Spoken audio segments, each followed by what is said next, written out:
Bunutin anuman ang masama sa atin. Ako po si Father Fiel Pareha at ito po ang ating segment, ang Daily Devotion, na kung saan tayo po ay magdarasal, magbabasa at magninilay kasama ng salita ng Diyos sa buong taon. Manalangin tayo. Sa ngalan ng Ama, ng Anak at ng Espiritu Santo. Amen. Halina, banal na Espiritu, liwanagan mo ang aming puso at isip nang maunawaan at may sa buhay namin ng iyong salita. Amen. Our Bible passage for today is from the Gospel of St. Matthew chapter 13, verses 24 to 30, and I read it for you. He put before them another parable. The kingdom of heaven may be compared to someone who sowed good seed in his field. But while everybody was asleep, an enemy came and sowed weeds among the wheat, and then they went away. So when the plants came up and bore grain, then the weeds appeared as well. And the slaves of the householder came and said to him, Master, did you not sow good seed in your field? Where then did these weeds come from? He answered, An enemy has done this.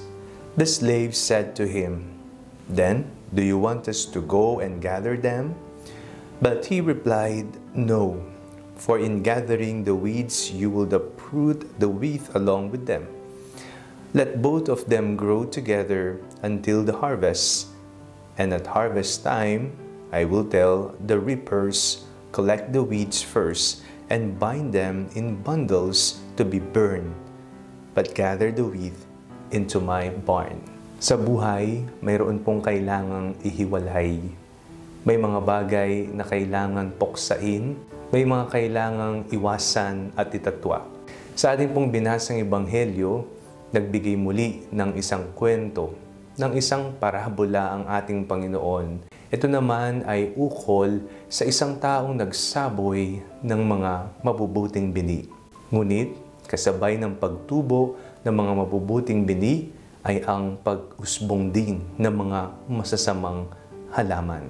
Tinanong ng mga manggagawa, kailangan ba nating tanggalin na itong mga masasamang damong tumubo kasabay ng mga ipinunla ninyong mabubuting binhi? At ang tugon po'y wag muna, sapagkat magkamukhang magkamukha ang mga ito, baka mabunot ay yung mabuting binhing itinanim.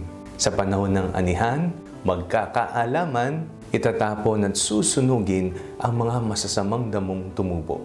Ano po ang mga masamang damong tumubo sa ating buhay, sa ating puso? Ano mga pag-uugali ang ating nakasanayang mali, masama, makasalanan na kailangan na nating putulin, kailangan na nating sunugin? Ang panahon ng anihan ay ang buhay panalangin natin. Sa ating pananalangin, makikita natin kung ano ang mga masasama, mali, mga kasalanang ating ginawa. Kung hindi tayo matututong manahimik at magdasal, kung tayo ay palagi na lamang abala at pinagwawalang bahala ang ating spiritual life, maging ang ating personal na relasyon sa Panginoon at ang ating pang-araw-araw na pakikitungo sa ating kapwa, wala tayong panahon para sa anihan, para sa panalangin. Sapagkat sa panalangin, doon natin tunay na mapagtatanto ano nga ba ang kailangan nating bunutin, ang kailangan nating sunugin. At ito naman ang mga mabubuting binhi na ipinunla ng Diyos na kailangan nating palaging pagyabungin nang ito'y anihin. Manalangin tayo. Panginoong Jesucristo, turuan niyo po kaming manalangin ng tama.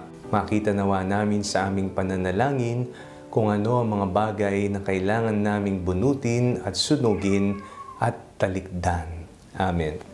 Sa ngalan ng Ama, ng Anak at ng Espiritu Santo. Amen. Huwag po ninyong kalimutang i-like ang video ito, mag-comment po kayo and share it with your family and friends. Ang panalangin bago matulog ay may sariling Facebook page na po. Huwag niyo pong kakalimutang mag-like at mag-follow dito, and do not forget to subscribe to our YouTube channel. Click niyo lamang po ang link na nasa description ng video ito, o kaya naman po, just search Father Fiel Pareha. God bless you po.